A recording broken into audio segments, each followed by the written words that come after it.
আজ পয়লা বৈশাখ, আর বাঙালির পয়লা বৈশাখ কি মটন ছাড়া জমে? তাই আজ বানিয়েছিলাম সেই মা ঠাকুমাদের মতো খাসির লাল ঝোল।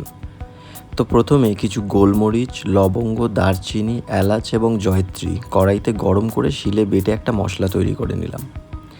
এবার আদা, রসুন এবং কিছু জলে ভিজিয়ে রাখা শুকনো লঙ্কা আলাদা আলাদা শিলে বেটে নিলাম। তারপর 3 থেকে 4টে পেঁয়াজ বড় বড় ফালি করে কেটে নিলাম এবং 2 থেকে 3টে আলু খোসা ছাড়িয়ে 2 ফালি করে কেটে নিলাম। এবার একটি প্রেসার কুকারে সর্ষের তেল নিয়ে নিলাম।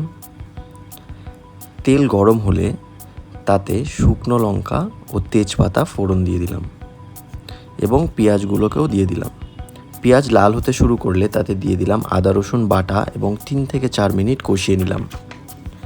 এবার তাতে দিয়ে দিলাম পরিমাণ মতো নুন, হলুদ, কাশ্মীরি লঙ্কার গুঁড়ো এবং মশলাটি যেটা আমরা তৈরি করে রেখেছিলাম, এবং আরও 2 থেকে 3 মিনিট কষিয়ে ধুয়ে রাখা মাংসটি দিয়ে দিলাম।